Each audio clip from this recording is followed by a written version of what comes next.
nakei na hôpital balobi ke eza kyste dentaire basali intervention ya liboso olie elongi ekonda elongi ezovimba lisusu basali deuxième intervention olie elongi ekonda ezovimba lisusu tokei na anapate batali tisi oyo babimisaki na kati babi keno eza condrome fibromyxoïde na minute oyo naza suivi na clinique universitaire de Kinshasa bayebisinga balobi avant opération je dois suivre 3 séances ya chimiothérapie séance moko ezocoûte $930.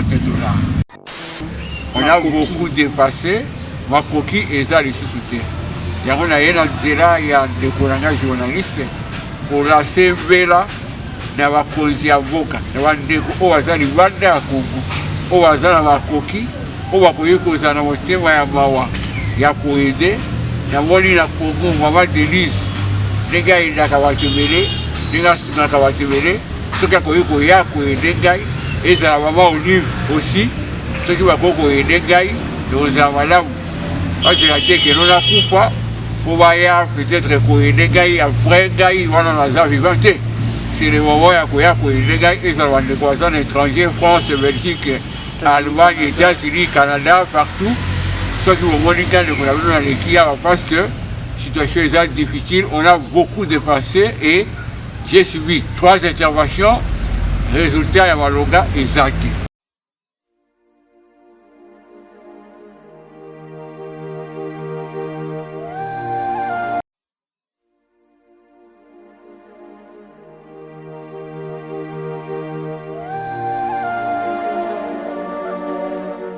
Mbote bandeko balandi bisika on se landa biso bozami na Amérique na Europe partout à travers le monde topesi bino mbote toyelelo awa na commune ya Ngalema na Ipene kokutana ndeko na biso oaza mopanzi na biso na olinga koloba mingi te bandeko na olinga ndeko emo a se présenter puis bomona nini oyo eza pasi ndeko wana ngo ndeko aza na tumeur vimbisie partie gauche ya elongi na ye eza kosenga ba opérer mais makoki bandeko bozolanda biso nde eza kozanga soki makoki ezalaki mais timero ekomi na dimension to na volume ekomi na mote mais c'est parce que ba difficulté ezali nde yango moni ndeko azosofrir akomi na niveau mais toswana ndeko ne fils que 10 ou 15 minutes parce que aza malade po aloba azoloba na ba difficulté makasi mais nalingaki quand même bomona ye aloba ta 2 ou 3 choses oyo aza nango na motema na ye pour l'émission de l'émission ya lelo mbote mingi mbote papa journaliste ndeko kombo na kombo Patrick Mangambele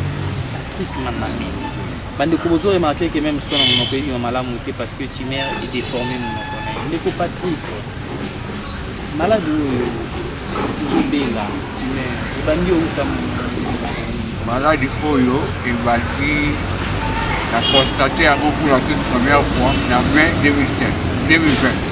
Année passée. Ils ont fait une année.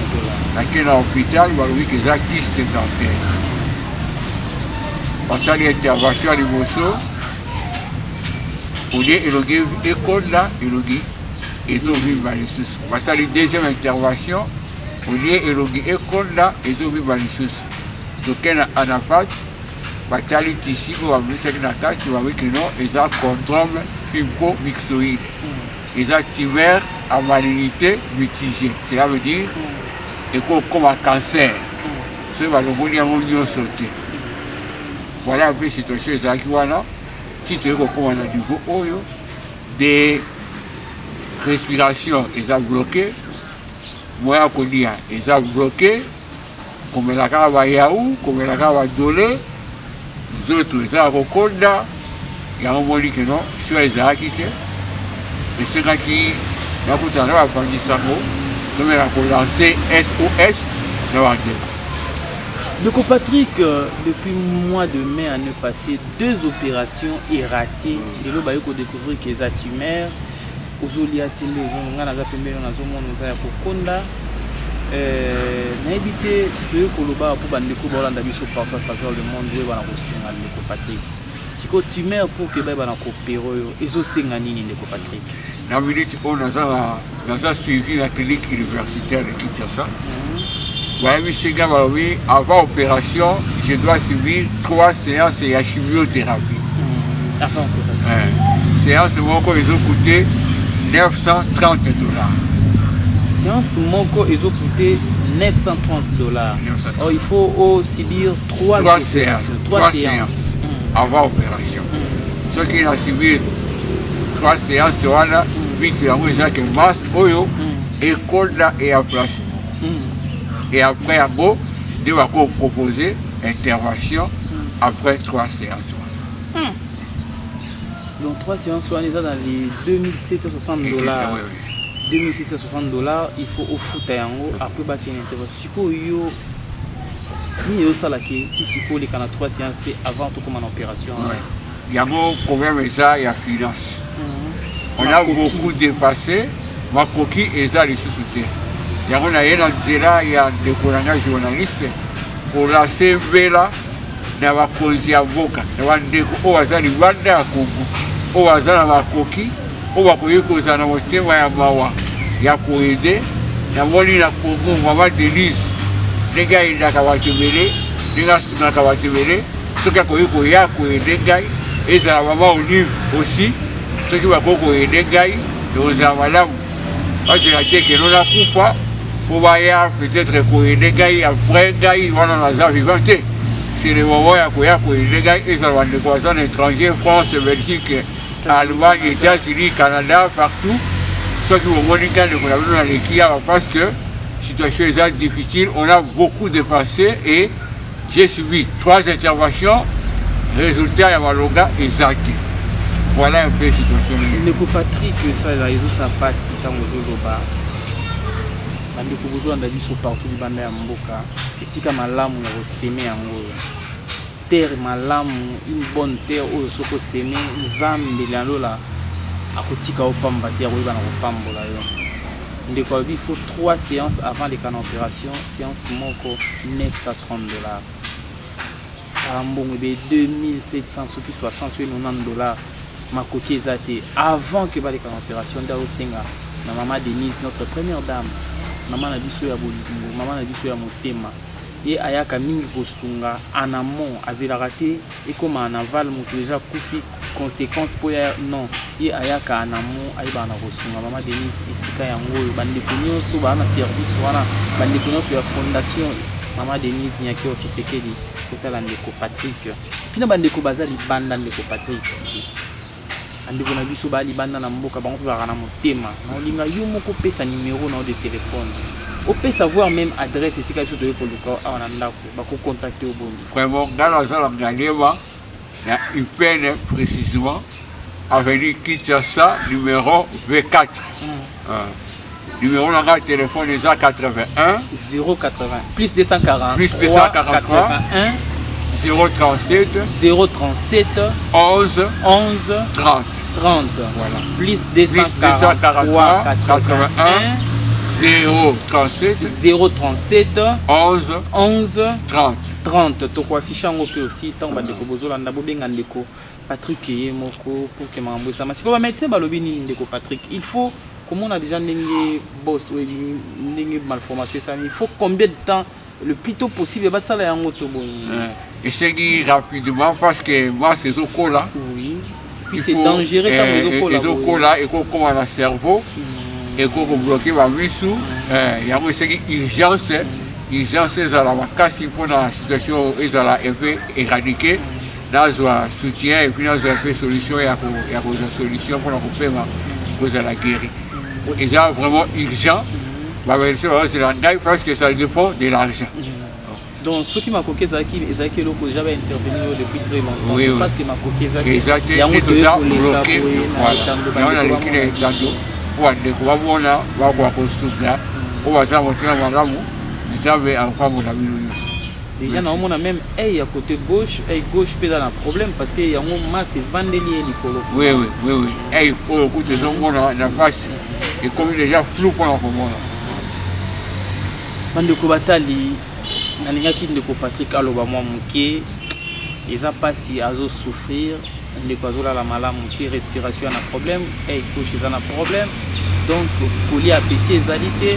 D'ailleurs même ata soki appétit ezali ekokota na monoko kote ndenge bozomona bino moko na image bandeko bozonda biso libanda mboka, boza na États-Unis, boza na Canada, boza na Europe wana mobimba, boza même na Asie, bandeko wana ba Chine, boza partout.